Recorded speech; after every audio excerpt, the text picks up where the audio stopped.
Hello नमस्कार साथियों, स्वागत और अभिनंदन आप सभी का आपके अपने digital learning platform commerce GS पर। और आज अपन बात कर रहे हैं साथियों आर्थिक समीक्षा। और इसका जो अगला टॉपिक है उसका नाम है, अपन बात करेंगे बदलता राजस्थान, आर्थिक वृद्धि और सार्वजनिक की बात करेंगे। ठीक है ना। तो ये इम्पोर्टेंट टॉपिक है जो प्रश्न आपसे एग्जाम में यहाँ से डेफिनेट पूछा जाएगा। ठीक है। तो बदलता राजस्थान वाला टॉपिक है, सेकंड नंबर टॉपिक है। अपन ने ऑलरेडी दो टॉपिक पढ़ चुके हैं। ठीक है, ये अपना तीसरा टॉपिक है। और असिस्टेंट प्रोफेसर की अगर आप लोग तैयारी कर रहे हैं तो असिस्टेंट प्रोफेसर 2025 के लिए आर्थिक समीक्षा 2024-25 का कोर्स मैंने आपके लिए लॉन्च कर दिया है। यहाँ से डेफिनेट 100% एग्जाम में आपको प्रश्न जरूर देखने को मिलेंगे। ठीक है, क्योंकि पिछले भी एग्जाम हुए हैं, उनमें भी यहाँ से 100% आपको इसी कोर्स से एग्जाम में देखने को मिले हैं। इसमें आपको एक तो संपूर्ण कोर्स एमसीक्यू बेस पर आधारित होगा, और प्रत्येक टॉपिक की जो शानदार वैकेंसी टेस्ट सीरीज उपलब्ध होगी, और प्रत्येक टॉपिक से आपको 150 प्रश्न जो है प्रत्येक टेस्ट में आपको मिलने वाले हैं। प्राइस इसकी मात्र 100 रुपीज़ है। साथ में आपको करंट अफेयर्स भी दिया जाएगा। ठीक है ना। तो कुमावत जीएस ऐप आप डाउनलोड कर लेना प्ले स्टोर से। सेम चैनल के नाम से ऐप बना हुआ है, तो उसी नाम से आपको सर्च करना है। ठीक है।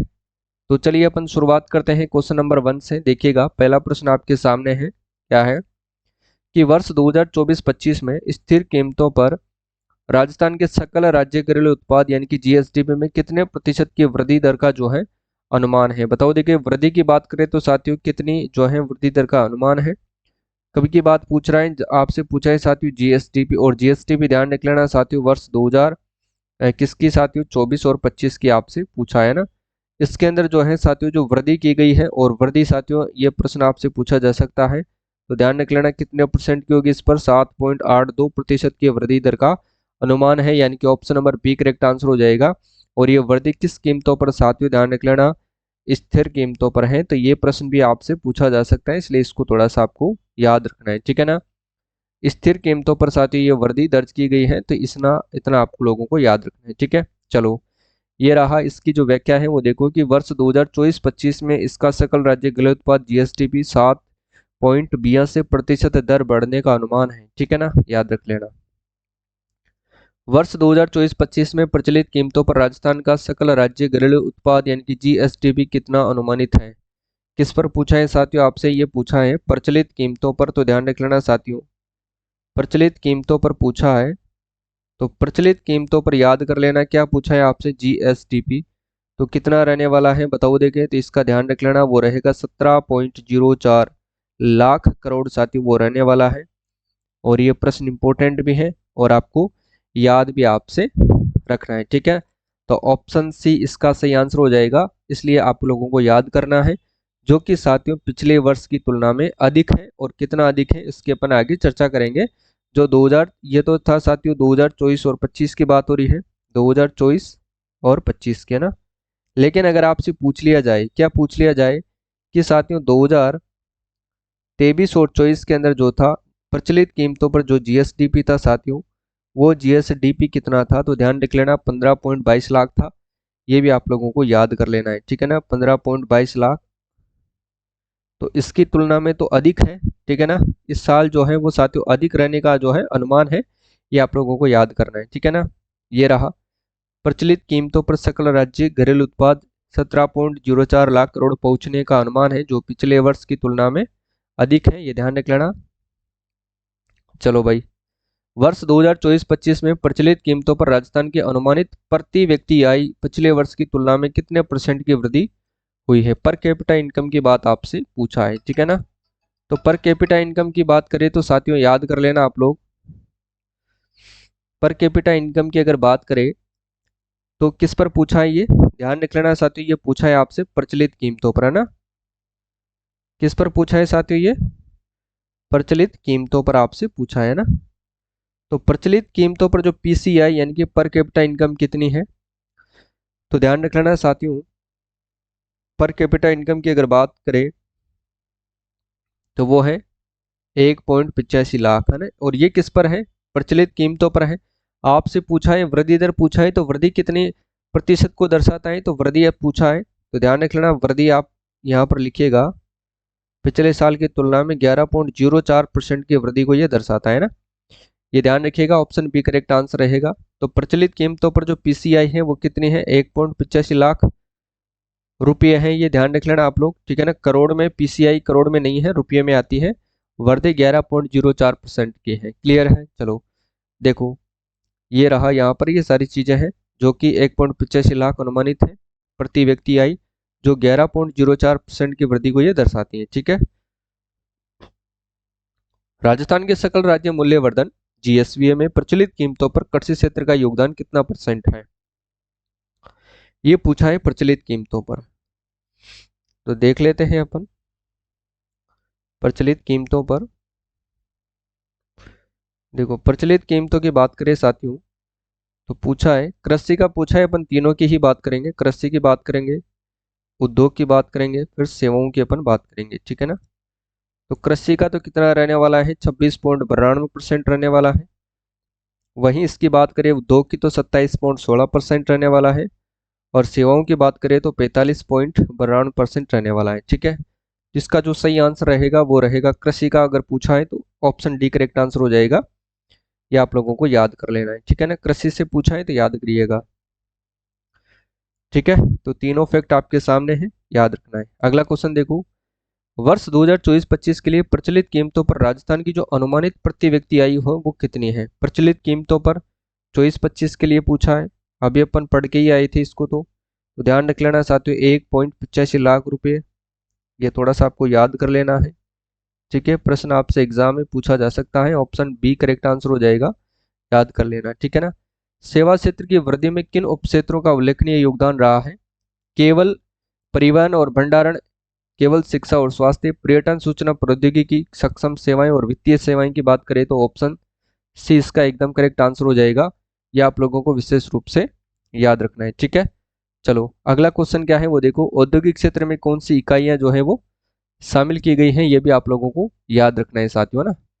तो बताओ देखिए, इसका जो सही आंसर है वो क्या रहने वाला है। इसका जो सही आंसर है वो क्या रहने वाला है।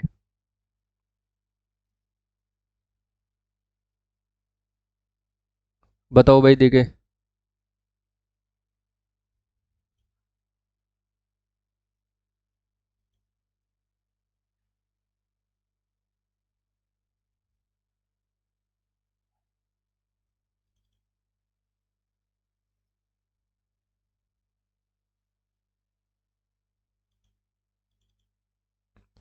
तो इसका जो सही आंसर रहेगा वो रहेगा साथियों सूक्ष्म लघु और मध्यम जो है एमएसएमई, बड़े पैमाने पर जो निर्माण की इकाइयां हैं उसकी अपन बात कर रहे हैं। ठीक है ना। तो ये सारी बातें आप लोगों को अच्छे से याद करना है और कवर भी आप लोगों को करना है। ठीक है ना। चलो भाई, इसके बाद देखो अगला क्वेश्चन देखते हैं अपन। नेक्स्ट क्वेश्चन देखिएगा, जीएसवीए का पूर्ण रूप जो है वो क्या है। जीएसवीए, जीएसवीए सकल राज्य मूल्यवर्धन, तो ग्रोस स्टेट वैल्यू एडेड इसका पूरा नाम हो जाएगा सकल राज्य मूल्यवर्धन, है ना। ये ध्यान रखना, ऑप्शन बी करेक्ट आंसर होगा। और अगला क्वेश्चन देखो, नेक्स्ट क्या रहने वाला है।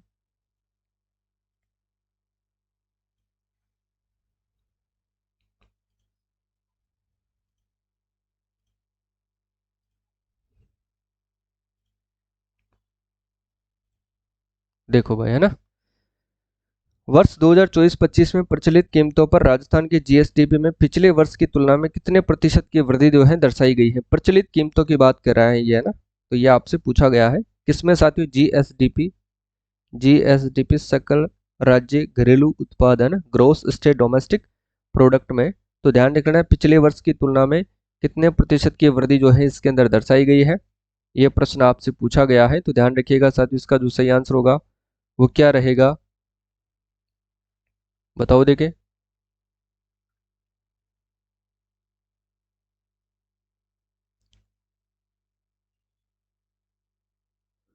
बताओ भाई। तो 17 या 12.2, 5.26, 9.7, बताओ देखें। तो 12.2% याद कर लेना, ऑप्शन सी करेक्ट आंसर हो जाएगा ना। याद रखिएगा सभी, है ना। चलो अगला क्वेश्चन देखो, ये रहा, देखिएगा, अग्रिम अनुमानों के अनुसार प्रचलित कीमतों पर सकल राज्य घरेलू उत्पाद। ध्यान रख लेना साथियों, प्रचलित कीमतों पर जो जीएसडीपी थी, जीएसडीपी की मैं बात करूं तो वो 2024 और 25 में कितनी थी साथियों, याद कर लेना। 17.04 लाख है ना, करोड़। ये ध्यान रखना, ये डेटा धीरे धीरे इसलिए पढ़ा रहा हूँ ताकि आपको याद हो जाए ना। और यही डेटा ध्यान रखना साथियों, 2023 और 24 में कितना था, 15.22 लाख करोड़ था भाई, याद कर लेना, ठीक है ना। जो कितने प्रतिशत की वृद्धि को दर्शाता है, तो ध्यान रख लेना साथियों, 12.02% की वृद्धि को दर्शाता है ये पिछले वर्ष की तुलना में। इतना आप लोगों को याद कर लेना है, और ये डेटा इंपॉर्टेंट भी है, ध्यान आपको रखना है, ठीक है। चलो, वर्ष 2024-25 के लिए प्रचलित कीमतों पर अखिल भारतीय सकल घरेलू उत्पाद यानी कि जीडीपी कितना अनुमानित है, ये आप लोगों को बताना है, ठीक है ना। तो बताओ देखिए इसका सही आंसर क्या रहेगा। तो 324.11 लाख करोड़ ये भारत की है, ठीक है ना। कितनी है साथियों, 324.11 लाख करोड़, याद रख लेना है आपको। और ये किसकी है साथियों, तो ये भारत की है, इंपोर्टेंट है, याद आपको रखना है, ठीक है। चलो, ये रहा राजस्थान का सकल राज्य घरेलू उत्पाद, भारत का सकल राज्य घरेलू उत्पाद प्रचलित कीमतों पर, ये ध्यान रख लेना है, ठीक है। यानी कि प्रचलित कीमतों पर अखिल भारत का सकल घरेलू उत्पाद 2024-25 में 324.11 लाख करोड़ है, जो साथियों 9.7% की वृद्धि को दर्शाता है पिछले वर्ष की तुलना में। वृद्धि आपसे पूछ ली जाए तो कितने प्रतिशत की, तो 9.7% की जो वृद्धि है ये इसको दर्शाता है साथियों, आप लोगों को याद कर लेना है। जबकि यहीं पर याद करना है कि राजस्थान के सकल राज्य घरेलू उत्पाद का अखिल भारतीय सकल घरेलू उत्पाद 5.26% का जो योगदान है वो अनुमानित है, ये ध्यान आपको रखना है, ठीक है ना। ये सारी चीजें अपन पढ़ चुके हैं। यानी कि जीएसडीपी राजस्थान का प्रचलित कीमतों पर 17,04,339 जो है साथियों करोड़ है। ये प्रश्न पूछा जा सकता है। वृद्धि पूछे तो 12.02% की है, ठीक है। चलो नेक्स्ट क्वेश्चन देखो, नेक्स्ट क्या है।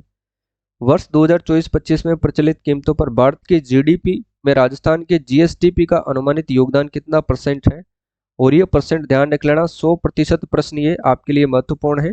तो इसका जो सही आंसर होगा वो रहेगा ऑप्शन नंबर सी, यानी कि 5.26% हो जाएगा। ये आप लोगों को याद करना है, ठीक है ना। देखो, समान वर्ष राजस्थान का सकल घरेलू उत्पाद अखिल भारतीय सकल घरेलू उत्पाद में 5.26% जो है योगदान की यहाँ पर बात हो रही है, तो ये आप लोगों को याद करना है, ठीक है। चलो, वर्ष 2024-25 के लिए प्रचलित कीमतों पर अखिल भारत की जीडीपी में अनुमानित वृद्धि दर क्या है। यानी कि प्रचलित कीमतों पर अखिल भारत की जो जीडीपी है उसके अंदर अनुमानित वृद्धि दर जो है वो क्या है, ये प्रश्न आपसे पूछा गया है। तो ध्यान रख लेना, इसका जो सही आंसर क्या रह जाएगा, ऑप्शन डी, यानी कि 9.7% अभी अपन ने पढ़ाई था, ध्यान आपको रखना है। जबकि वृद्धि की बात करें तो इसकी जो जीडीपी क्या है, जबकि भारत की प्रचलित कीमतों पर तो जीडीपी है 324.11 लाख करोड़। ये भी आपको याद रखना है साथियों ना, एग्जाम में प्रश्न पूछा जा सकता है। चलिए, ये प्रश्न वापस से आ गया है, ठीक है ना। राजस्थान की जीएसडीपी कितनी है, 17,0339, वृद्धि दर 12.02। भारत की देख लो 32, 41, 14.06, और वृद्धि देख लो 9.7 है ना, ये ध्यान रख लेना। चलिए, अग्रिम अनुमानों के अनुसार वर्ष 2024-25 के लिए स्थिर कीमतों पर राजस्थान का जो जीएसडीपी है वो कितना होने की उम्मीद है, यानी कि अनुमान है। ये प्रश्न आपसे पूछा गया है ना, स्थिर कीमतों पर। बताओ, देखें स्थिर कीमतों पर हमेशा ध्यान रख लेना साथियों, ज्यादा होता कम होता है ना, और प्रचलित कीमतों पर ज्यादा होता है ना। स्थिर कीमतों पर जो है राजस्थान का जीएसडीपी आपसे पूछा है, तो राजस्थान का जीएसडीपी कितना है साथियों, ध्यान रख लेना, 9.06 लाख करोड़। तो ये बात आपको याद रखना है, ठीक है, इंपॉर्टेंट है, पूछा जा सकता है, याद आपको रखना है, ठीक है। चलो, ये रहा अग्रिम अनुमानों के अनुसार 2024-25 की बात करें तो इतना था, ठीक है ना। 24-25 की बात करते हैं अपन सबसे पहले, तो 24-25 के अंदर साथियों जीएसडीपी आपसे पूछे तो वो कितना रहने का अनुमान है, 9.06 लाख करोड़ है ना। वहीं साथियों ये जो आंकड़ा था ये 2023 और 24 के अंदर कितना था जीएसडीपी वाला, क्योंकि इसकी तुलना अपन कर रहे हैं तो ध्यान रख लेना, यही आंकड़ा 23-24 में कितना था, 8.41 लाख करोड़ था, जो कि कितनी वृद्धि को दर्शाता है ये, तो वृद्धि की बात करें तो ये कितने परसेंट की वृद्धि को दर्शाता है? 7.82% की वृद्धि को ये दर्शाता है ना। ये थोड़ा सा ध्यान रख लेना आप लोग, इंपॉर्टेंट आपसे पूछा जा सकता है, याद आपको रखना है, ठीक है ना। चलिए, जबकि भारत का स्थिर कीमतों पर जो है भारत का सकल घरेलू उत्पाद यानी कि जीडीपी कितनी है, भारत की जीडीपी कितनी है 24-25 की बात करें अपन तो यहीं पढ़ लो उसको भी, 184.88 लाख करोड़ है ना। ये किसकी है? तो ये साथियों इंडिया की है ना, ये इंडिया की है। और ये किस पर है? तो ये भी ध्यान रख लेना साथियों, ये स्थिर कीमतों पर है ना, क्योंकि स्थिर कीमतों पर तो कम होती है, ध्यान रख लेना। प्रचलित कीमतों पर कितनी है भारत की जीडीपी? प्रचलित कीमतों पर अगर अपन बात करें तो भारत की जीडीपी कितनी है? तो प्रचलित कीमतों पर साथियों भारत की जीडीपी है 324.11 लाख करोड़ है। अगर वृद्धि दर की बात करें साथियों तो 9.7% है, ये आप लोगों को याद करना है, ठीक है। चलिए आगे देखो, नेक्स्ट क्वेश्चन। वर्ष 24-25 में स्थिर कीमतों पर राजस्थान के जीएसडीपी में कितने परसेंट की वास्तविक जो है वृद्धि दर का अनुमान है? तो वो ध्यान रख लेना 7.82%, ये ध्यान रख लेना है आपको। ऑप्शन सी करेक्ट आंसर हो जाएगा, ठीक है। चलो नेक्स्ट देखो, ये रहा भाई है ना, इसकी व्याख्या मैंने बुक से ही ली है आपके लिए। वर्ष 2024-25 में भारत का कुल जीडीपी वास्तविक स्थिर कीमतों पर कितना करोड़ होने का अनुमान है? तो ध्यान रखना कितना है, 184.88 लाख करोड़। तो ये याद करना है आपको, ऑप्शन सी सही आंसर रहेगा ना। जबकि स्थिर कीमतों पर राजस्थान का जीएसडीपी है 9.06 लाख करोड़ है ना, सॉरी 9.06 लाख करोड़ स्थिर कीमतों पर है ये, है ना। चलो ये रहा भाई, अग्रिम अनुमानों के अनुसार भारत का सकल घरेलू उत्पाद 24-25 में कितना था? 184.88 लाख करोड़ है, जो कि कितने परसेंट की वृद्धि दर का दर्शाता है? तो 6.4% की वृद्धि दर को ये दर्शाता है ना। इसका आगे प्रश्न देखते हैं अपन, देखो। वास्तविक स्थिर कीमतों पर साथियों भारत के कुल जीडीपी में राजस्थान के जीएसडीपी का जो योगदान है वो लगभग कितने प्रतिशत होने का अनुमान है? भारत के जीडीपी में राजस्थान के जीएसडीपी का जो है लगभग कितना परसेंट होने का अनुमान है, यह आपसे प्रश्न पूछा गया है। इसका सही आंसर कौन देगा बताओ। देखिए इसका सही आंसर रहेगा 4.90% रहेगा, ऑप्शन सी करेक्ट आंसर हो जाएगा, ये रहा, ठीक है ना। तो कितना परसेंट होने का अनुमान है साथियों? 4.90% होने का अनुमान है, ठीक है ना। वर्ष 2024-25 में वास्तविक स्थिर कीमतों पर भारत के जीडीपी के लिए अनुमानित वास्तविक वृद्धि दर क्या है? तो 6.4% थी, अभी अपन ने देखा ही था, ठीक है, याद कर लेना आप लोग। ये रही वृद्धि दर 6.4% भारत के लिए, जबकि राजस्थान के लिए 7.82% है। राजस्थान की जीएसडीपी कितनी है? 9,06,294 है, जबकि इसकी कितनी है? 1,84,88,321 करोड़। ये भारत की है, ये ध्यान रख लेना, ठीक है ना, याद करिएगा सभी। अगला देखो, वर्ष 2024-25 के लिए स्थिर कीमतों पर राजस्थान का अनुमानित जीएसडीपी कितना है?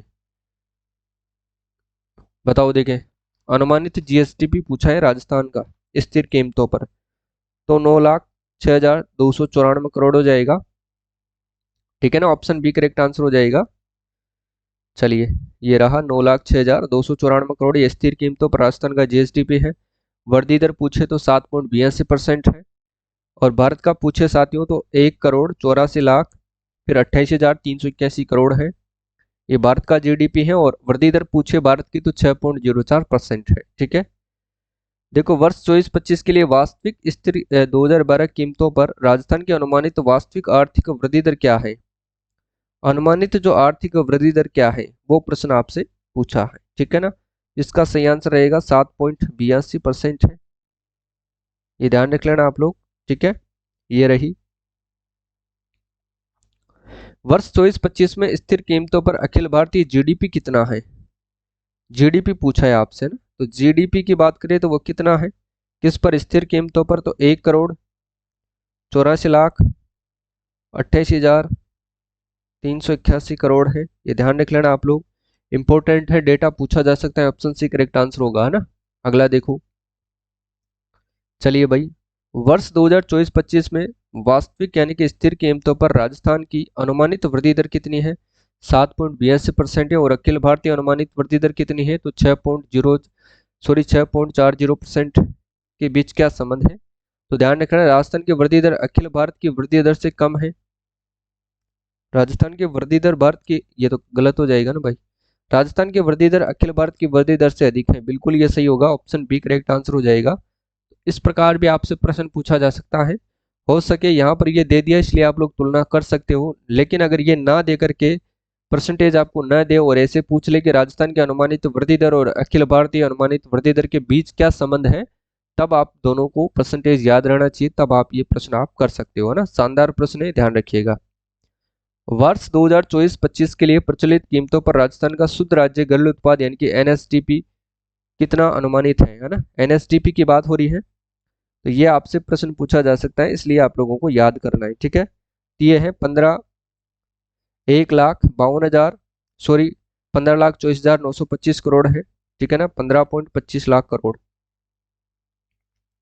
15.25 लाख करोड़ है, ये थोड़ा सा आपको याद कर लेना है।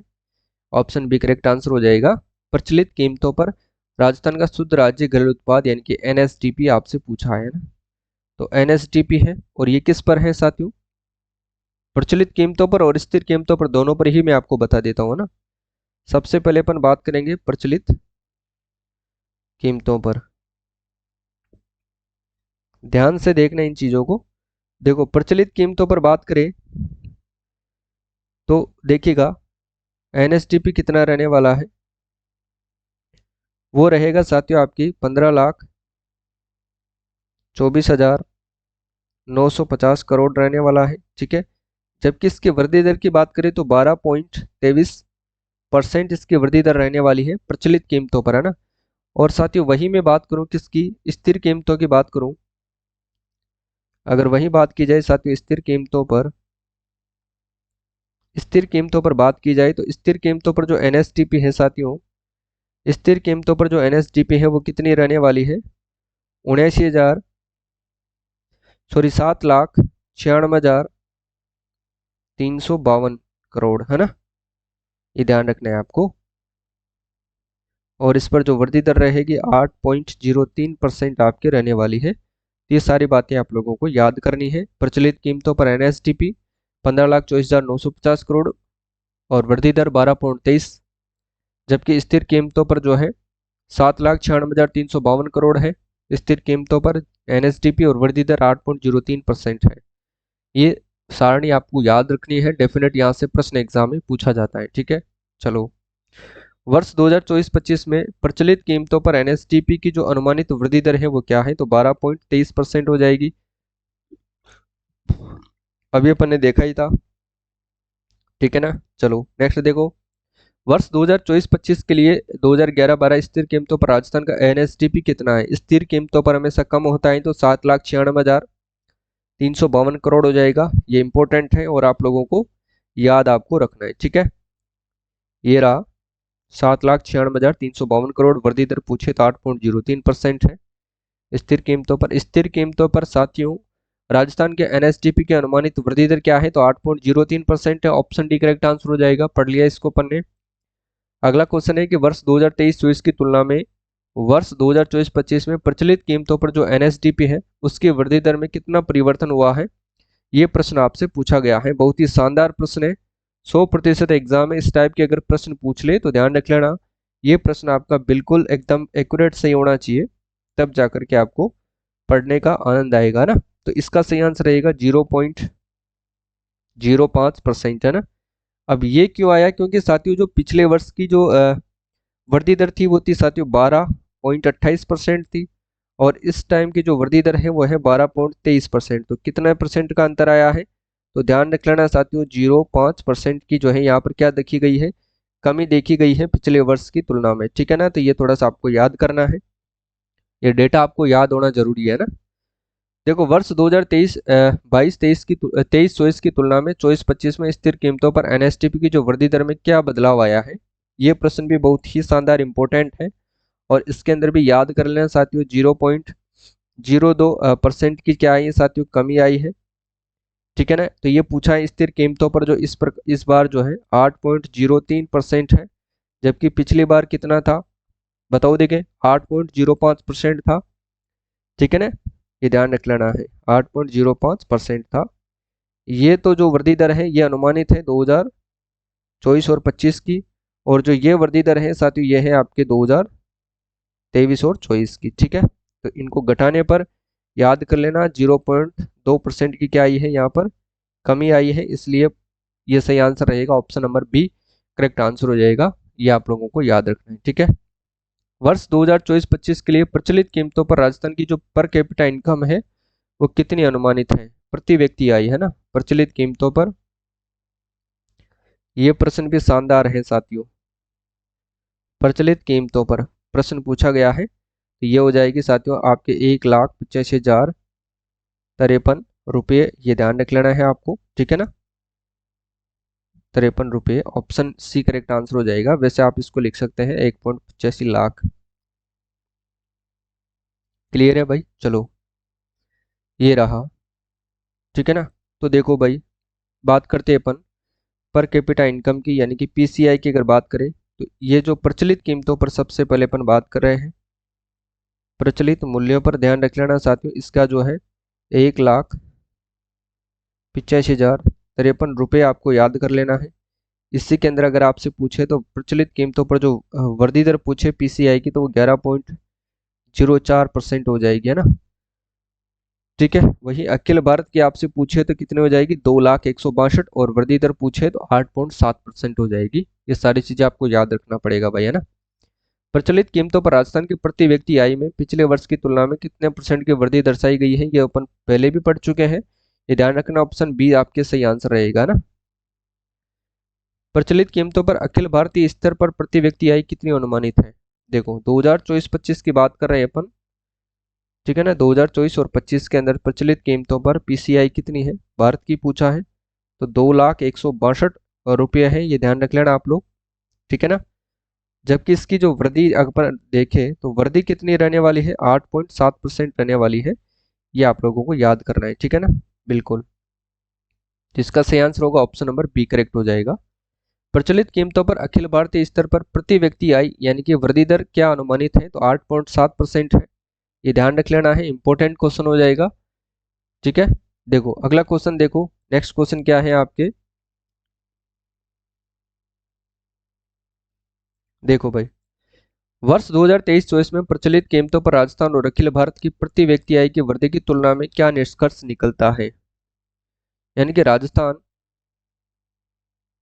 एंड इंडिया की बात कर रहा है ये, जो इन दोनों की जो है प्रचलित वृद्धि दरों की तुलना में क्या निष्कर्ष निकलता है।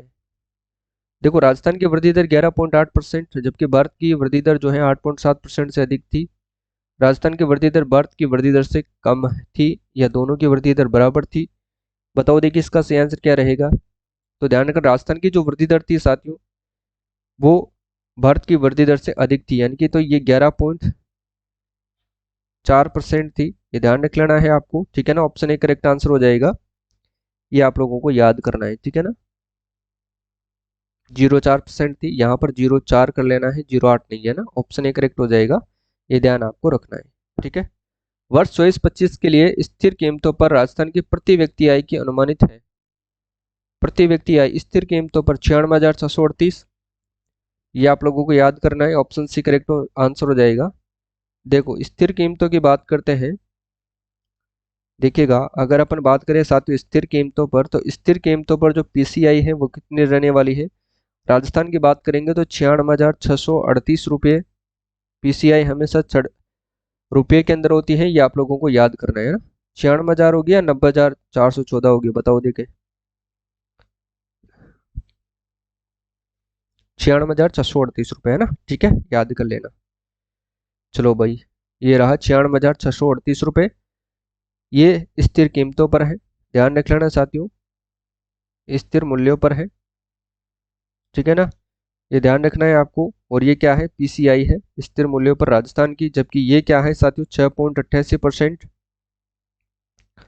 ये इसकी इंक्रीज यानी कि वृद्धि दर है पिछले वर्ष की तुलना में। पिछले वर्ष में साथियों 6.89 परसेंट था 23-24 में। तो इस वर्ष जो क्या परिवर्तन आया है, तो ध्यान रख लेना साथियों, -0.01% की यहाँ पर क्या आई है साथियों, कमी आई है ना पिछले वर्ष की तुलना में। तो ये आप लोगों को याद करना है, ऐसे प्रश्न आपसे पूछे जा सकते हैं। वृद्धि दर के अंदर जो है 0.01% की कमी आई है पिछले वर्ष की तुलना में। ठीक है, चलो। स्थिर कीमतों पर राजस्थान की प्रति व्यक्ति आय में कितने परसेंट की वृद्धि दर अनुमानित है? तो कितने परसेंट की वृद्धि दर अनुमानित है? ये रही 6.88%। याद कर लेना आप लोग, ऑप्शन बी करेक्ट आंसर हो जाएगा, 6.88% है ना। ये तो है वृद्धि दर अनुमानित है 2024 और 25 की, याद कर लेना। और 6.89% की बात करें तो ये 2023 और 24 की है, ये ध्यान रख लेना है। और इन दोनों वर्ष के अंदर अगर अपन ध्यान रख लेना साथियों, परिवर्तन देखें तो वृद्धि दर के अंदर जो परिवर्तन आएगा साथियों, वो आएगा आपके 0.01% की क्या आई है साथियों, यहाँ पर कमी देखी गई है। तो ये आप लोगों को याद करना है, ठीक है ना। चलो भाई, वर्ष 2024-25 के लिए अखिल भारतीय स्तर पर प्रति व्यक्ति आय स्थिर कीमतों पर कितनी अनुमानित है? ये प्रश्न पूछा है आपसे भारत के लिए, है ना। भारत की जो अखिल भारतीय स्तर पर जो है कितनी अनुमानित है, तो ये प्रश्न आपसे पूछा गया है। तो इसका सही आंसर हो जाएगा 1,12,358, है ना, 1,12,358 रुपये हो जाएंगे, ये ध्यान रखना है आपको ना। अगला देखो, अखिल भारतीय स्तर पर प्रति व्यक्ति आय की वास्तविक वृद्धि दर जो है क्या अनुमानित है? ये प्रश्न भी इंपॉर्टेंट है, प्रश्न पूछा जा सकता है। तो ये ध्यान रख लेना 5.3% है, ठीक है ना। ये आप लोगों को याद करना है। वो सारणी आप ये देखो, यहाँ पर देखिएगा, इसके अंदर साफ साफ लिखा हुआ है 1,12,358। ये भारत की अखिल भारतीय क्या है, पीसीआई है। और जबकि वृद्धि दर पूछे तो 5.3% है ना। भारत के अंदर भी इस साल जो है कमी देखी गई है और राजस्थान में भी कमी देखी गई है ना। चलो, ये पीडीएफ आपको मैं ऐप पर भी उपलब्ध करवा दूंगा और टेलीग्राम पर भी डाल दूंगा। इसका टेस्ट आपको मैंने ऑलरेडी उपलब्ध करवा दिया है ना। देखो, स्थिर कीमतों पर राजस्थान की वास्तविक प्रति व्यक्ति आय वृद्धि दर की तुलना में अखिल भारतीय वृद्धि दर से करने पर क्या निष्कर्ष निकलता है? तुलना करने पर, है ना, यानी कि राजस्थान और अखिल भारत की तुलना करने पर जो वृद्धि दर है पर कैपिटा इनकम की, उसमें क्या निष्कर्ष निकलते हैं? तो राजस्थान की वृद्धि दर 6.88% है, बिल्कुल सही है। और भारत की वृद्धि दर 5.30% से अधिक है, बिल्कुल सही है ना। ऑप्शन ए करेक्ट आंसर हो जाएगा, ये आप लोगों को याद रखना है, ठीक है।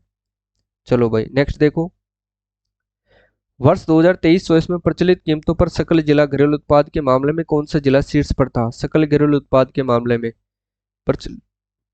सकल जिला घरेलू उत्पाद है यहाँ पर, सकल जिला घरेलू उत्पाद, ये थोड़ा सा आपको याद करना है। ये नया जुड़ा है तो ये प्रश्न आपसे पूछा जा सकता है, इसलिए इसको आप लोगों को याद करना है, ठीक है। तो इसका सही आंसर हो जाएगा ऑप्शन सी, यानी कि जयपुर, जिसका सकल जिला घरेलू उत्पाद कितना है, वो अधिक है, ठीक है, प्रचलित कीमतों पर। ये रहा वो स्थिर कीमतों और प्रचलित कीमतों दोनों पर ही। जयपुर का कितना है प्रचलित कीमतों पर सकल जिला घरेलू उत्पाद? 23-24 के लिए तो ध्यान रख लें 2,12,335 है, ठीक है। परसेंटेज वृद्धि पूछे तो 13.23% है 22-23 की तुलना में। और स्थिर कीमतों पर कितना है, तो जयपुर का कितना है स्थिर कीमतों पर? 1,23,421 है, ठीक है ना। और परसेंटेज पूछे तो 10.77% है। तो इसको आपको अच्छे से याद कर लेना है इस सारणी को।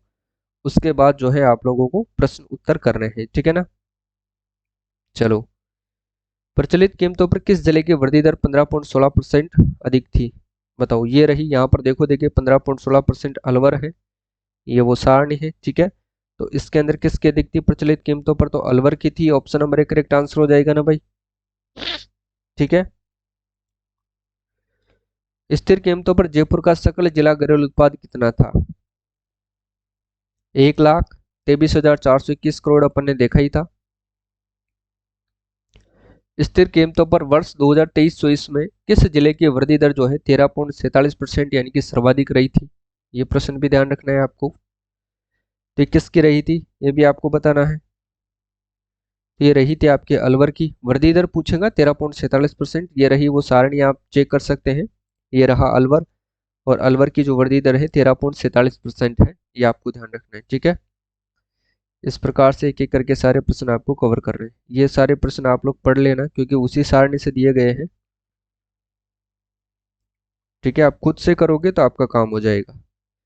अगला क्वेश्चन क्या है ये देखो, देखिएगा। वर्ष 24-25 में प्रचलित बुनियादी कीमतों पर राजस्थान का सकल राज्य मूल्यवर्धन जीएसवी कितना अनुमानित है?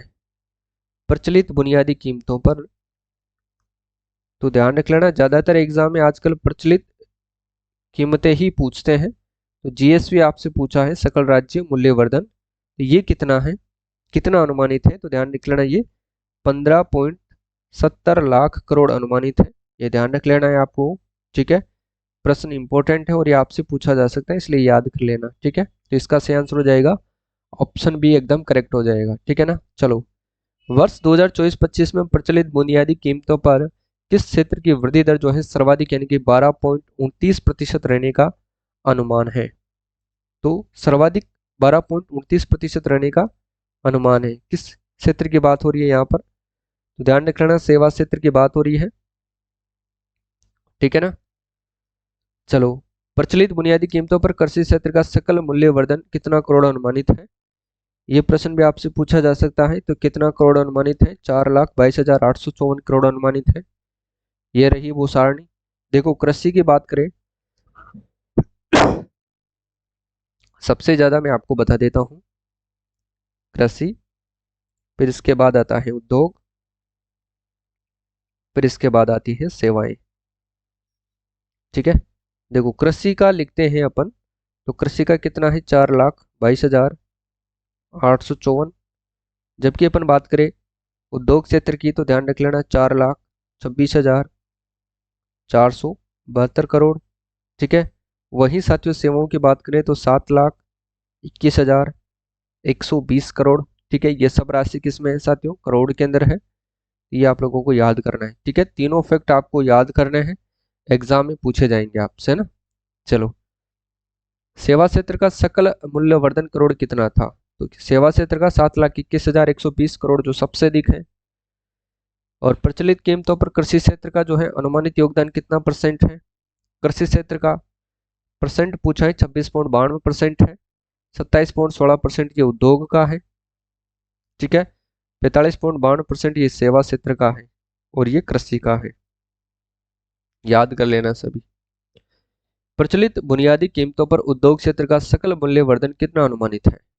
तो 4,26,472 करोड़ है। ये आपको ध्यान रख लेना है, इंपॉर्टेंट पूछा जा सकता है। ठीक है,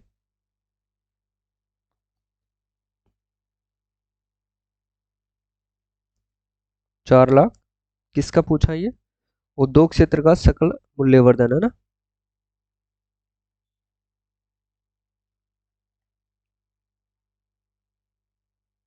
बिल्कुल सी वाला सही हो जाएगा ना। चलो, वर्ष 24-25 के लिए प्रचलित बुनियादी कीमतों पर सकल राज्य मूल्यवर्धन में कुल वृद्धि दर कितने परसेंट अनुमानित है? सकल राज्य मूल्यवर्धन की बात हो रही है, जीएसवी की बात हो रही है, तो इसमें कितने परसेंट का वृद्धि दर अनुमानित है? 10.83%। ठीक है, ये ध्यान रख लेना। अगला देखो, ये रहा भाई, यहाँ पर देखो जीएसवी प्रचलित बुनियादी मूल्यों पर। थोड़ा टाइम लगेगा पर आपको लिखने से क्या है कि ज़्यादा याद हो जाती है चीज़ें। पहले अपन देखेंगे 2023-24 का, तब अपन तुलना कर पाएंगे। फिर 14.17 लाख करोड़ है। ठीक है, फिर उसके बाद अपन देखेंगे साथियों 2024 और 25 का। ठीक है ना, तो 2024-25 में 15.70 लाख करोड़ है। इससे क्या है कि आपको लिखने से चीज़ें याद हो जाती है ना। फिर उसके बाद जो इन दोनों वर्षों के अंदर जो वृद्धि देखी गई है, क्या परिवर्तन देखा गया है? तो परिवर्तन कैसे देखते हैं अपन? वृद्धि देख करके है ना, परसेंटेज के अंदर जो वृद्धि नापते हैं, तो 10.83% की वृद्धि हुई है। ये ध्यान रख लेना आप लोग, है ना। 10.83% की क्या देखी गई है? वृद्धि देखी गई है, ये ध्यान रख लेना आप लोग। और यहाँ से डेफिनेट प्रश्न एग्जाम में पूछे जाते हैं। ये किस पर है? तो ये प्रचलित कीमतों पर है, इतना आप लोगों को याद कर लेना है। ठीक है, और वहीं अपन देखें साथियों, क्षेत्रवार वृद्धि देखें अपन, मान लो डेफिनेट यहाँ से प्रश्न भाई साहब जरूर पूछा जाएगा, तो इसलिए इसको थोड़ा टॉपिक को गहनता से लीजिएगा, है ना। क्षेत्रवार वृद्धि दर देखिए अपन, वही प्रचलित कीमतों पर क्षेत्रवार वृद्धि दर देखें। क्षेत्रवार वृद्धि दर,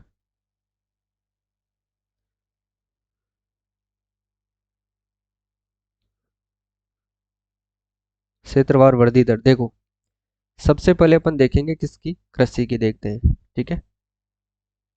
सबसे पहले कृषि की देखते हैं, तो कृषि 11.44% की वृद्धि देखी गई है। उसके बाद अपन देखते हैं इंडस्ट्री यानी कि उद्योग की, तो उद्योग की बात करें तो इसमें 7.88% की वृद्धि देखी गई है, यानी कि अनुमानित है ये, ठीक है ना।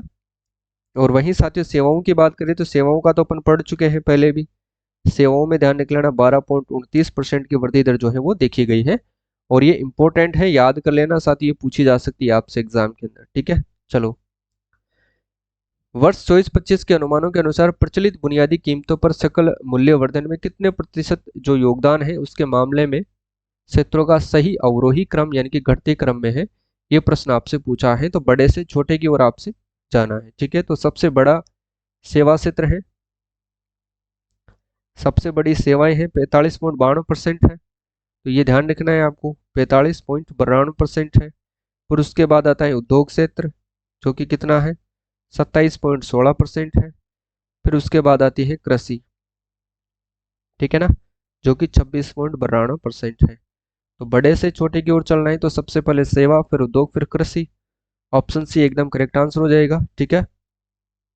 चलो नेक्स्ट देखो, सकल स्थायी पूंजी निर्माण जीएफसीएफ क्या दर्शाता है।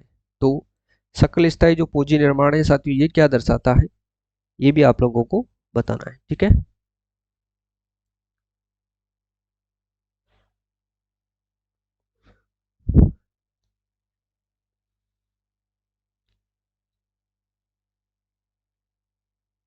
बताओ देंगे, तो ध्यान रखिएगा इसका सही आंसर रहेगा ऑप्शन बी, दीर्घकालिक आर्थिक वृद्धि और विकास के लिए राज्य की क्षमता ये दर्शाता है।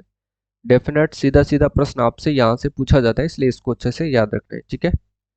प्रचलित कीमतों पर वर्ष 2324 के अंत में कुल संपत्तियां कितनी अनुमानित की गई है।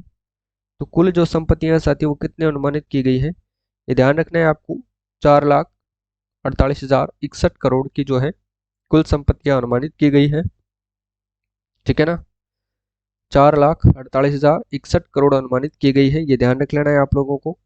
और ये इंपॉर्टेंट भी है, याद भी आपको अच्छे से रखना है, ठीक है। चलो, इसमें एक बात आपको याद करनी है, जो सकल घरेलू उत्पाद यानी कि प्रचलित कीमतों पर जो कुल संपत्तियां हैं, सबसे पहले मैं यहाँ पर लिखता हूँ प्रचलित कीमतें, क्योंकि सारी चीजें यहाँ से कवर करनी पड़ेगी भाई, थोड़ा समय लगेगा पर अच्छे से समझ में आ जाएगा आपको, है ना। चलो, प्रचलित कीमतों पर जो है कुल संपत्तियों की बात करते हैं, कुल संपत्तियां, कुल संपत्तियों की बात करें तो वो हो जाएगी 4,48,061 करोड़, ये ध्यान रखना है आपको, ठीक है। जो सकल घरेलू उत्पाद, सकल राज्य घरेलू उत्पाद यानी कि जीएसडीपी का कितना परसेंट है, जो कि जीएसडीपी का जो है साथियों कितना परसेंट है, 29.45% है, ये ध्यान रख लेना है आप लोगों को। और ये इंपॉर्टेंट है, एग्जाम में प्रश्न ऐसे ही पूछे जाते हैं, ठीक है। देखो, अब 2023 और 24 की बात करते हैं। 2023 और 24 का जो है सकल स्थायी पूंजी निर्माण कितना था,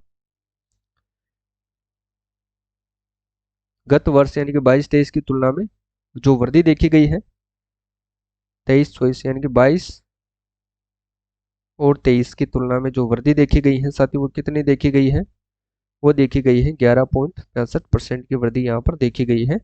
ये सारी चीजें आप लोगों को याद करनी है, ठीक है ना। यहाँ पर साफ साफ लिखा हुआ है। और सकल स्थायी पूंजी निर्माण निजी और सार्वजनिक क्षेत्र का योगदान 23-24 में क्रमशः 78.27% और 21.73% रहा है। ये सारी बातें आपको याद करना है, ठीक है ना। चलो आगे प्रश्न के माध्यम से पढ़ेंगे अपन। वर्ष 23-24 में सकल स्थायी पूंजी निर्माण सकल राज्य घरेलू उत्पाद जीएसडीपी का कितना परसेंट है, तो 29.45% है, ये भी अपन ने देखा ही था, ठीक है ना।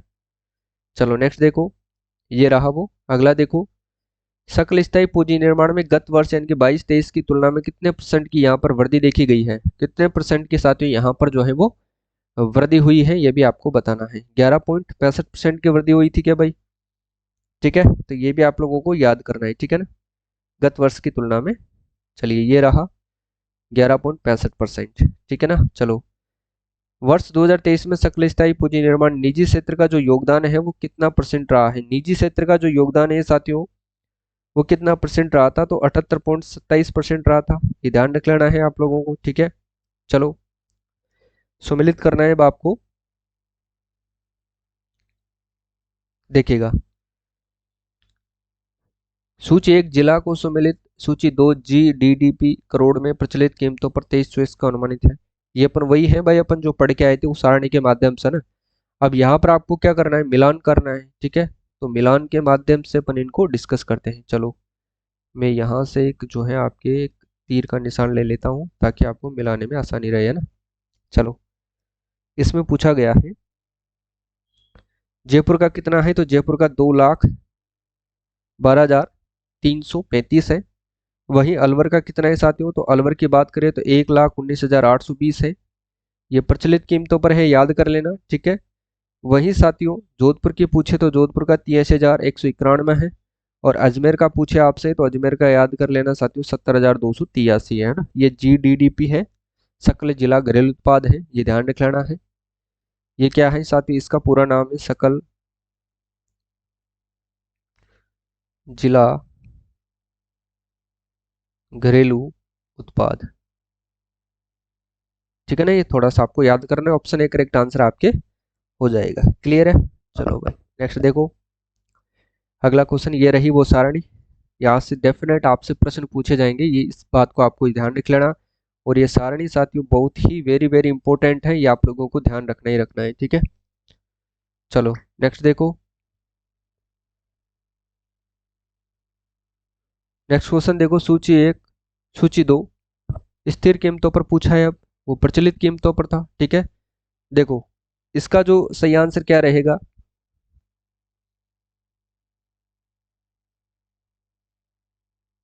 चलो भाई इसका देखो, इसमें भी अपन थोड़ा सा कलर चेंज करते हैं इसका। चलो देखो जयपुर का क्या रहेगा? जयपुर का वही रहेगा आपके 1,23,421। ठीक है ना। और बी का देखते हैं अपन, बी में एक रहने वाला है। तो अलवर क्या रहेगा? 74,782। जोधपुर का रहेगा 44,974। और भीलवाड़ा का क्या रहेगा? भीलवाड़ा का तो खुद 37,016 ही रहेगा ना। तो इसका सही आंसर क्या हो जाएगा? ऑप्शन ए करेक्ट आंसर हो जाएगा। ये आप लोगों को याद करना है। ठीक है। चलो कृषि के उपक्षेत्र सूची 1 सूची 2 से आपको ध्यान रख लेना है। उपक्षेत्र जो है इनका क्या क्या योगदान है ये रहने वाला है, ये भी आपको ध्यान रखना है। ठीक है। प्रश्न एग्जाम में पूछे जाएंगे।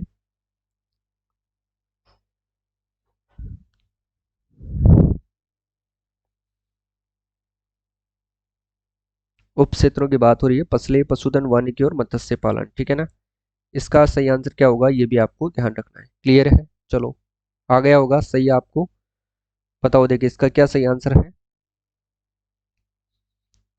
फसलों का क्या रहेगा? फसलों का तो 12.43% रहेगा ना भाई, ये ध्यान रखना है आपको। बी का क्या रहे? पशुधन 12.59% है। वानिकी की बात करें तो वानिकी तो साथ 1.77% है। सी में 4 है, डी में 2 है। मत्स्य पालन सबसे कम है, 0.14% है ना।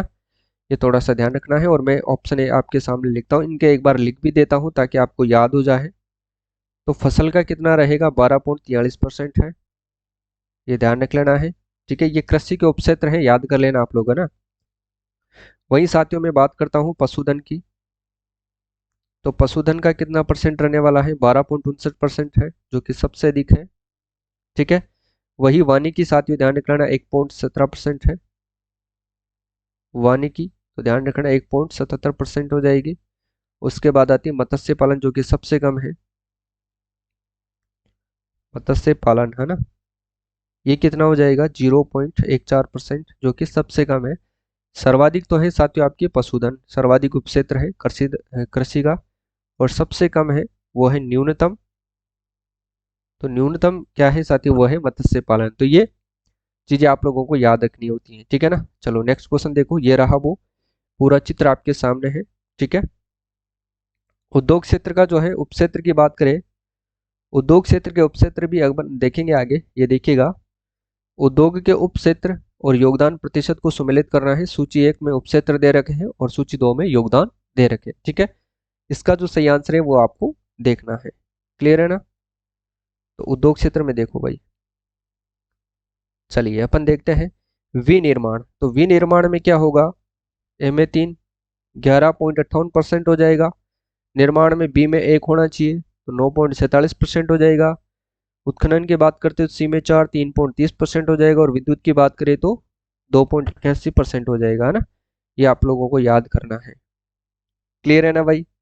चलो, विनिर्माण 11.58% है, मैं लिख देता हूँ यहाँ पर। वैसे तो ऑप्शन बी करेक्ट आंसर हो जाएगा। विनिर्माण,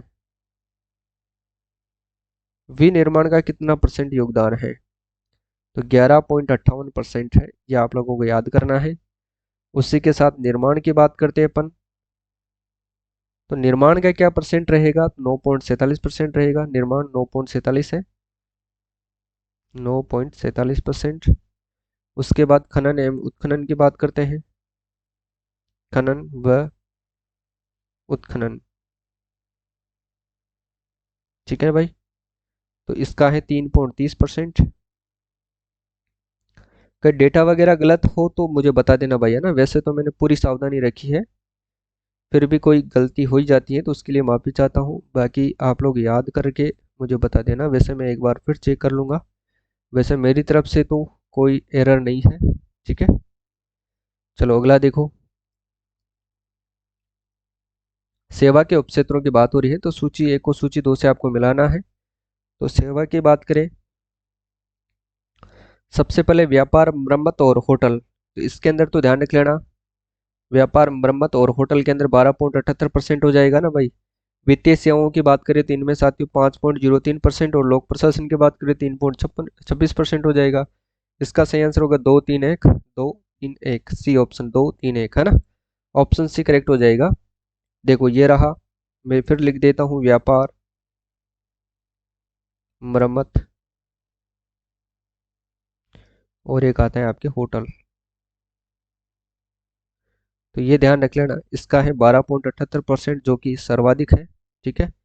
इसके बाद आता है वित्तीय सेवाओं की बात करते हैं अपन। वित्तीय सेवाएं, वित्तीय सेवाएं है 5.03%। उसके बाद लोक प्रशासन की बात करें, लोक प्रशासन की बात करें तो वो हो जाएगा आपके 3.26%, है ना? तो ये थोड़ा सा आपको याद रखना है। क्लियर है? चलो नेक्स्ट देखो, सेवा क्षेत्र के उपक्षेत्रों का योगदान। और बच गए इसके कुछ, एक प्रश्न और है उसको देखो। चलो भाई इसको देखते हैं अपन। स्थावर संपदा, जो स्थावर संपदा, आवास आदि की बात करें तो इसके अंदर क्या सही आंसर रहेगा? ये तो आएगा साथियों 10.61% रहेगा, ठीक है ना। अन्य सेवाओं की बात करें तो अन्य सेवाएं 9.47% है, तो ये आ जाएगा। परिवहन के अंदर 4.77 आ जाएगा। क्लियर है? क्या रहेगा इसका सही आंसर, देके बताओ। 312, इसमें 312 ऑप्शन ए करेक्ट आंसर हो जाएगा ना। चलो नेक्स्ट देखो, चलो इसको भी मिला लो भाई, सीधा सा आंसर है। कृषि क्षेत्र का योगदान 26.52% है। उद्योगों का योगदान 27.16 है। सेवा क्षेत्र 45.92%। इसको अपन कितनी बार पढ़ चुके हैं भाई? 312, 312, 312, डी सही होगा। 312 पूछा है ना। चलिए, पशुधन, निर्माण और परिवहन, ये क्या है? विभिन्न उपक्षेत्र है। विभिन्न उपक्षेत्रों को मिलाओ। पशु के लिए क्या मिलाओगे? पशु के अंदर मिलाना है आपको ना। पशु का रहेगा 12.59%, ए में 3, निर्माण 9.47, परिवहन 4.77। क्लियर है? ऑप्शन ए करेक्ट आंसर हो जाएगा इसमें, ठीक है। चलो अब थोक मूल्य सूचकांक देखो। थोक मूल्य सूचकांक, पहली बात तो प्रश्न यहाँ से पहले ही कथन से आपके प्रश्न बनता है और कई बार यहाँ से प्रश्न आपके एग्जाम में बना है, ठीक है। तो इसको आपको अच्छे से कवर करना है और ध्यान रखना है, ठीक है ना। थोड़ी क्लास लंबी हो जाएगी आज ही शायद मेरे हिसाब से। देखो, राजस्थान के थोक मूल्य सूचकांक WPI के संबंध में निम्नलिखित कथनों पर विचार कीजिए। ये मैं आपको थोड़ा सा गैप देता हूँ पढ़ने के लिए, है ना, ताकि आपका फ्लो बना रहे, है ना। क्योंकि फिर अपन लगातार पढ़ते रहेंगे, फिर आपको प्रश्न पढ़ने का मौका नहीं मिलेगा, तो फिर आपको बार बार पॉज करना पड़ेगा। उससे अच्छा है मैं थोड़ा गैप देता हूँ, इसलिए फिर आप लोगों को प्रश्न पढ़ना है और उत्तर आपको सोचना है। ठीक है। राजस्थान के थोक मूल्य सूचकांक का आधार वर्ष कितना है? 1999 से 2000। ये तो कथन बिल्कुल सही है। औद्योगिक श्रमिकों के लिए उपभोक्ता मूल्य सूचकांक श्रम ब्यूरो चंडीगढ़ के द्वारा तैयार किया जाता है। उपरोक्त में से कौन सा कथन जो है वो सही है, ये आप लोगों को बताना है। ठीक है। तो इसका सही आंसर तो हो जाएगा 1 व 2 दोनों कथन क्या हो जाएंगे? सत्य हो जाएंगे, है ना। अगला देखो, राजस्थान के थोक मूल्य सूचकांक WPI की संरचना के संबंध में निम्नलिखित कथनों की जांच करें। थोक मूल्य सूचकांक की बात कर रहा है, तो सूचकांक की गणना के लिए कुल 154 वस्तुओं को सम्मिलित किया गया है और इन वस्तुओं में 69 जो वस्तुएं हैं वो प्राथमिक वस्तु समूह से संबंधित है। दोनों में से कौन सा कथन सत्य है, ये आप लोगों को बताना है। ठीक है। तो इसका ध्यान रखना है साथियों आप लोगों को। इसमें ये वाला कथन तो सही है और ये गलत हो जाएगा, क्योंकि इसके अंदर ध्यान रख लेना 79 न होकर के कितनी वस्तुएं शामिल है, इसके अंदर 75 वस्तुएं जो है वो शामिल है। तो ये ध्यान रख लेना, केवल एक इसका सही आंसर रहेगा। इंपॉर्टेंट है, ये आप लोगों को याद करना है। ठीक है ना। प्राथमिक समूह के अंदर 75 वस्तुएं शामिल की गई है, ये ध्यान आपको रखना है। ठीक है। वैसे तो मैंने टेस्ट दिया है, उसके अंदर इसकी व्याख्या भी दे दी गई है। थोक मूल्य सूचकांक में विभिन्न समूहों में जो भारांकन है, इसके संबंध में निम्नलिखित कथनों पर विचार कीजिए और सही कूट का आंसर आपको देना है। ठीक है। तो देखो, विनिर्मित उत्पाद समूह का भारांकन 49.853 निर्धारित किया गया है और प्राथमिक जो वस्तु है इसका भारांकन ईंधन शक्ति और प्रकाश स्नेह समूह से अधिक है। इन दोनों में से आपको जो है कौन सा सही आंसर रहेगा, ये आपको बताना है। ठीक है। तो इसमें तो 1 व 2 दोनों ही कथन क्या हो जाएंगे साथियों? सही हो जाएंगे। ठीक है। विनिर्मित उत्पाद समूह जो है इसका जो भारांकन है 49.853 है। ठीक है। जबकि प्राथमिक समूह का जो भारांकन है, प्राथमिक वस्तु समूह का जो भारांकन है वो कितना है? इसका जो भारांकन रहेगा 33.894 रहेगा। 33.894 ये रहेगा। जबकि ईंधन शक्ति प्रकाश और उप स्नेक समूह जो है इसका कितना रहने वाला है? 16.253, है ना। तो ये भी आप लोगों को याद करना है। तो ये इससे अधिक है ना भाई, ये ध्यान रखना। ठीक है। 23-24 के बीच राजस्थान के समग्र थोक मूल्य सूचकांक में हुए परिवर्तन के संबंध में निम्न कथनों का मूल्यांकन करो। भाई परिवर्तन हुआ है इसके अंदर, तो इनके बारे में आपको बताना है। ठीक है ना। चलो, सूचकांक का जो मान वर्ष 23 में कितना था? 387.90 से बढ़कर के 2024 में कितना हो गया है? 394.68 हो गया है ना। इस अवधि के दौरान सूचकांक में कुल 1.75% की वृद्धि दर्ज की गई। तो दोनों ही स्टेटमेंट बिल्कुल सही हो जाएंगे आपके। ऑप्शन सी करेक्ट आंसर रहेगा, ये आप लोगों को याद रखना है। ठीक है ना। चलिए भाई, नेक्स्ट क्वेश्चन देखो, अगला क्या रहेगा। थोक मूल्य सूचकांक के विशिष्ट श्रेणियों में हुए परिवर्तन के बारे में निम्नलिखित कथनों पर विचार करें और सही कूट का आंसर आप लोगों को देना है। ठीक है। चलो, प्राथमिक वस्तु समूह के सूचकांक में 4.16% की वृद्धि हुई है, बिल्कुल सही है। विनिर्मित उत्पाद के सूचकांक में 1.46% की वृद्धि हुई है, ये भी बिल्कुल सही है। तो इसका भी सही आंसर क्या रहेगा? 1 व 2 दोनों कथन क्या हो जाएंगे साथियों? सत्य हो जाएंगे। ऑप्शन सी करेक्ट होगा ना। अब देखो अगला प्रश्न क्या है। औद्योगिक श्रमिकों के लिए उपभोक्ता मूल्य सूचकांक CPI-IW का जो वर्तमान आधार वर्ष है वो क्या है? इसका जो वर्तमान आधार वर्ष है वो 2016 है, ये आप लोगों को याद करना है। ऑप्शन सी करेक्ट आंसर हो जाएगा। ठीक है। भारत में औद्योगिक श्रमिकों के लिए उपभोक्ता मूल्य सूचकांक CPI और IW तैयार करता है, तैयार और जारी कौन करता है, ये भी आप लोगों का बताना है। तो ध्यान रखना, श्रम ब्यूरो चंडीगढ़ के द्वारा ये तैयार किए जाते हैं। ऑप्शन बी करेक्ट आंसर हो जाएगा। CPI और IW की नई श्रृंखला आधार वर्ष 2016 में राजस्थान के किस केंद्र को अजमेर से प्रतिस्थापित कर दिया गया है? तो ध्यान रख लेना, पहले अजमेर हुआ करता था, अब अजमेर के स्थान पर ध्यान रख लेना किसको लिया गया है? तो अलवर को अजमेर से प्रस्तापित कर दिया गया है। अजमेर की जगह किसको? अलवर को लिया था।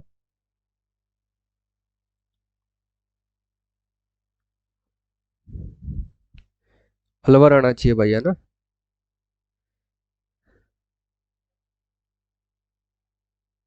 ठीक है।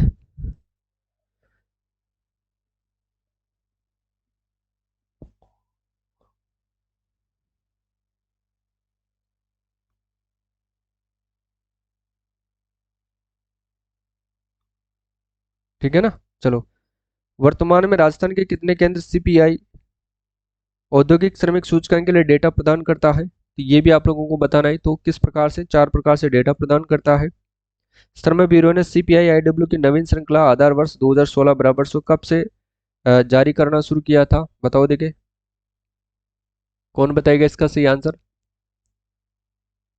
सितंबर 2020 से बिल्कुल सही है। अगला देखो, नवंबर 2024 में पिछले वर्ष की तुलना में राजस्थान के किस केंद्र के सूचकांक में सर्वाधिक प्रतिशत की जो है वो वृद्धि देखी गई है? सर्वाधिक वृद्धि देखी गई है तो वो अलवर के अंदर देखी गई है और इसको अजमेर से प्रतिस्थापित किया गया था, ये भी आपको ध्यान रखना है, ठीक है ना।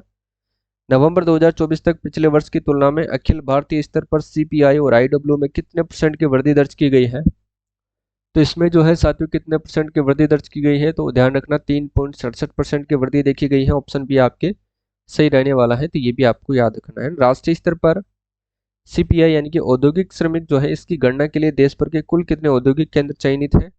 तो इसकी गणना के लिए देश भर में साथियों 88 जो है औद्योगिक केंद्र जो है वो चयनित किए गए हैं, ठीक है ना, तो ये भी आप लोगों को याद करना है। राष्ट्रीय स्तर पर साथियों सीपीआई औद्योगिक श्रमिक की गणना, ये तो ध्यान रखना है। चलो,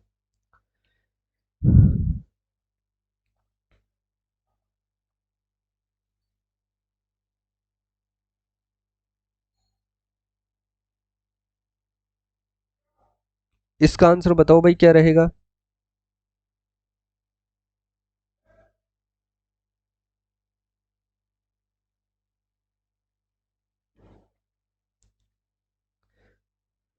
स्थिर बुनियादी कीमतों पर है ना, तो देखो, चलो बताओ, राजस्थान के सकल राज्य मूल्यवर्धन स्थिर बुनियादी कीमतों पर जो है,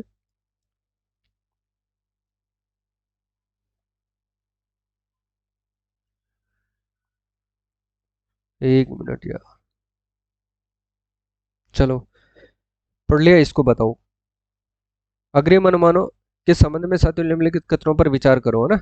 स्थिर बुनियादी कीमतों पर 2011-12 पर सकल राज्य मूल्यवर्धन, जिसकी अपन बात करें जीएसवी की, तो कथन एक आपके सामने है कि वर्ष 2024-25 में सकल राज्य मूल्यवर्धन 8.22 लाख करोड़ अनुमानित है और वर्ष वही 2024-25 में कृषि क्षेत्र का योगदान 28.39% रहने के अनुमान है और उद्योग क्षेत्र का योगदान सेवा क्षेत्र से अधिक रहने का अनुमान है और सेवा क्षेत्र का जो है योगदान साथियों 45.07% रहने का अनुमान है। ये स्थिर कीमतों पर है, न कि प्रचलित कीमतों पर, ठीक है ना।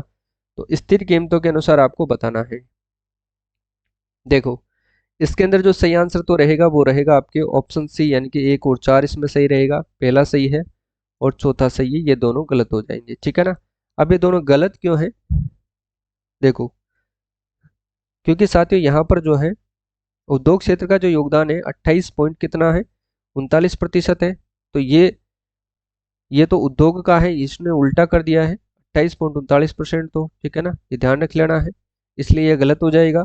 बाकी तीसरा कथन जो है वो गलत क्यों है? क्योंकि सेवा क्षेत्र का योगदान 45% रहने का अनुमान है, ये भी आपको ध्यान रखना है, ठीक है। सेवा क्षेत्र का सर्वाधिक योगदान रहने का अनुमान है, 45.07 रहने का अनुमान है, तो चौथा तो सही है। उद्योग क्षेत्र तो ध्यान रखना, उद्योग का तो कम है ना भाई सेवा से, तो ये इसलिए पूछा गया है, ठीक है, याद कर लेना आप लोग। चलो, वर्ष 2024-25 के लिए क्षेत्रवार वृद्धि दर स्थिर कीमतों के संबंध में निम्नलिखित कथनों की जांच कीजिए। 24-25 में कुल जीएसवी है वृद्धि 6.39% रहने का अनुमान है। कृषि क्षेत्र के गत वर्ष की तुलना में 5.5% की वृद्धि दर्शाई गई है। उद्योग क्षेत्र में 5.77% की वृद्धि दर्शाई गई है। सेवा क्षेत्र में सर्वाधिक 7.38% की वृद्धि दर्शाई गई है। इसका आंसर दो देखिए कौन देगा, फटाफट से बता दो, फिर इसका सही आंसर अपन करेंगे, है ना।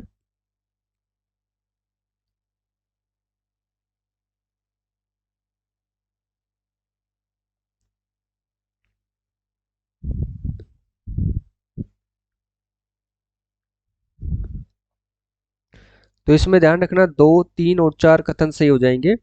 2, 3 और 4 सही है, ऑप्शन डी सही रहेगा, ठीक है ना। पहला कथन इसलिए गलत हो जाएगा क्योंकि यहाँ पर 6.39% ना होकर के 6.29% रहने का अनुमान है, ये भी आपको याद करना है, ठीक है। इसके बाद देखो अगला क्वेश्चन क्या है।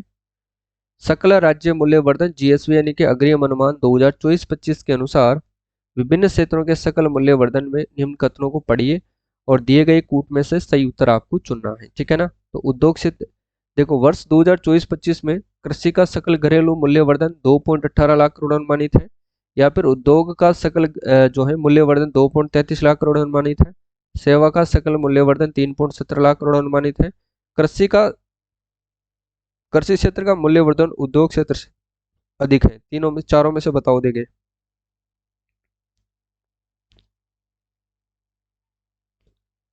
देखो इसमें एक सही है, दो सही है, तीन सही है, चौथा गलत इसलिए है क्योंकि कृषि का जो है साथियों उद्योग क्षेत्र से अधिक नहीं है, बाकी कृषि का जो है उद्योग क्षेत्र से कम है। ये देखो कृषि तो 2.18 लाख ही है भाई, है ना, जबकि उद्योग तो 2.33 लाख है। तो कहाँ से कृषि अधिक होगी? कृषि तो साथियों उद्योग से क्या है, कम है। ये ध्यान रख लेना है आप लोगों को ना। तो इसका सही आंसर हो जाएगा एक, दो और तीन हो जाएगा, एक, दो, तीन, ऑप्शन बी करेक्ट आंसर हो जाएगा, ये ध्यान रखना है। राजस्थान आर्थिक समीक्षा 2024-25 के दिए गए अंश के आधार पर निम्नलिखित कथनों का जो है आपको मूल्यांकन करना है और सही कथनों का चयन करना है ना। 23-24 में वास्तविक सकल मूल्य वर्धन 8.22 लाख करोड़ था। 24-25 में क्षेत्रवार योगदान में उद्योग क्षेत्र दूसरे स्थान पर है।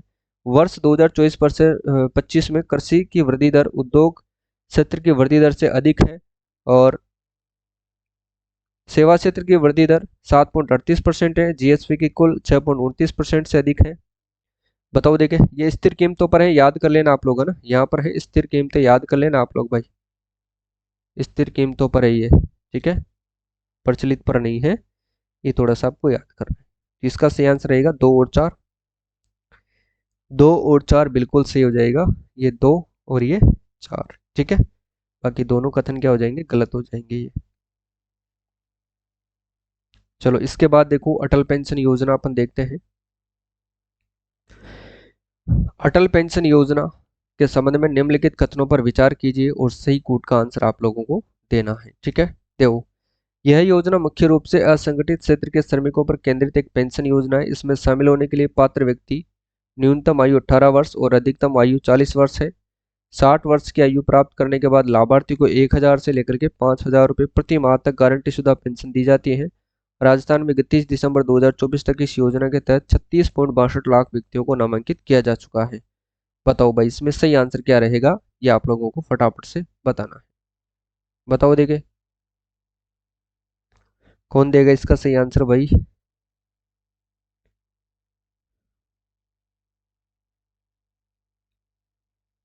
अटल पेंशन योजना,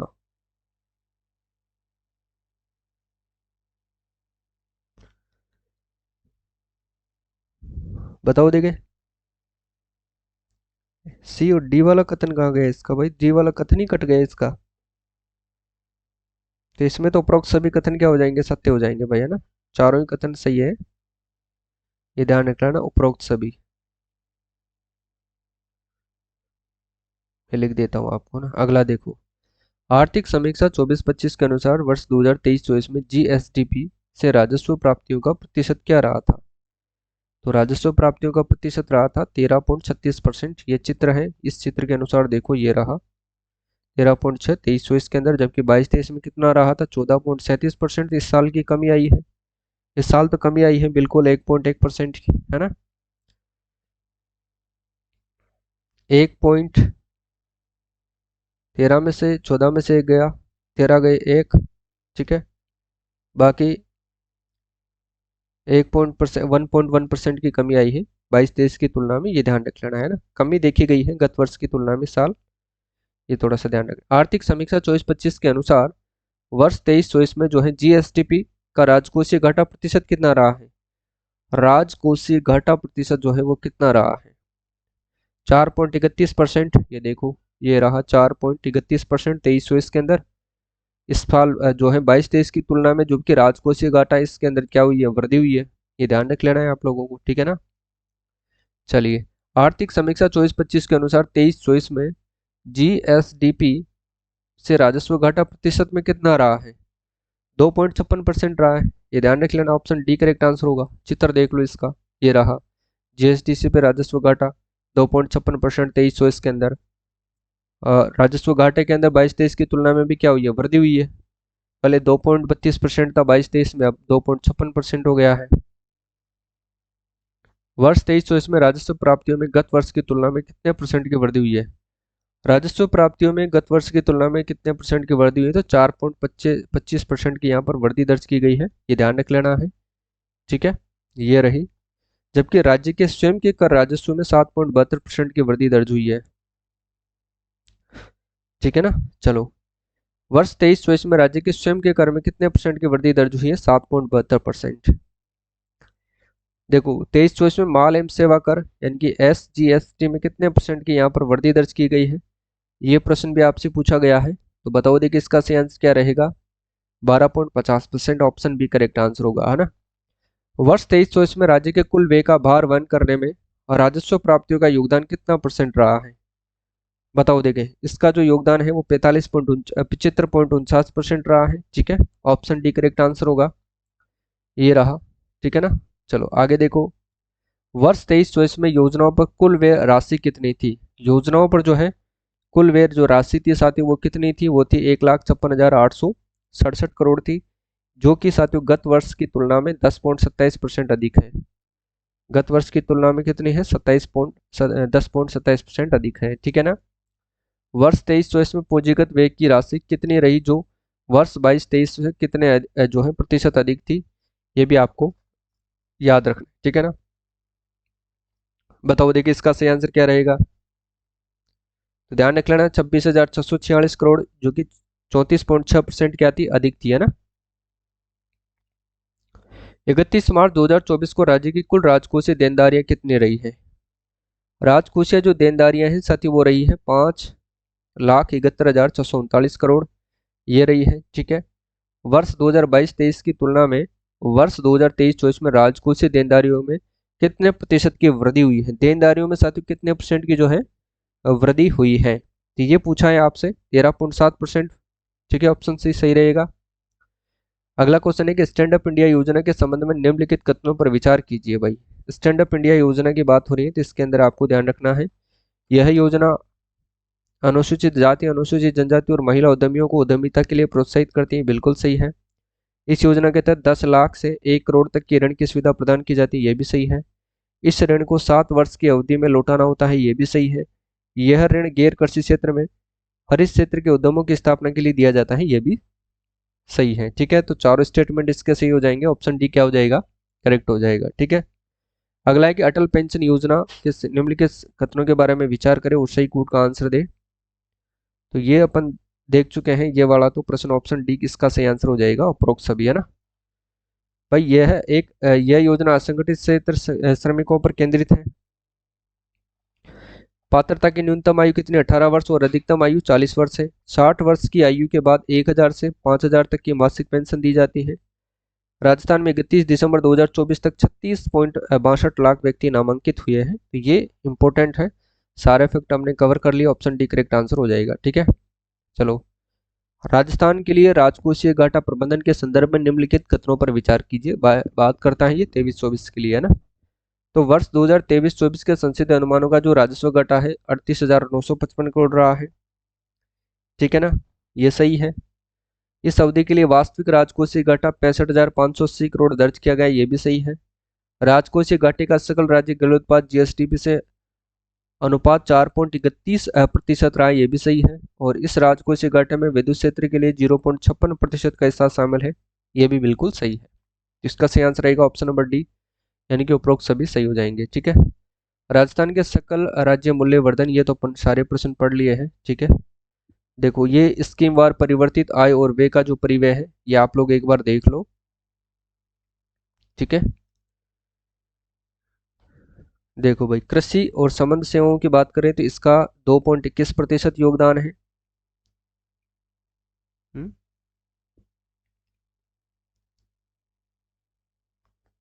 चलो इसके बाद यहाँ से है ये नहीं है, ये रहा। देखो, कृषि और संबंध सेवाएं 5.84% है। ग्रामीण विकास की बात करें तो 9.65% है। विशेष क्षेत्रीय कार्यक्रम 0.15% है। और साथियों वही सिंचाई एवं बाढ़ नियंत्रण की बात करें तो वो 3.54% है। और साथियों ऊर्जा की बात करें तो वो 14.13% योगदान है। ठीक है। और उद्योग एवं खनिज की बात करें तो वो 1.05% है। और परिवहन की बात करें तो साथियों वो 6.38% है। और साथियों वही वैज्ञानिक और सेवाएं और अनुसंधान की बात करें तो वो 1.01% है। सामाजिक एवं सामुदायिक सेवाएं जो कि सर्वाधिक है 54.79% है। ठीक है। और आर्थिक सेवाओं की बात करें तो वो 2.21% है। और सामान्य सेवाओं की बात करें तो वो 2.25% है।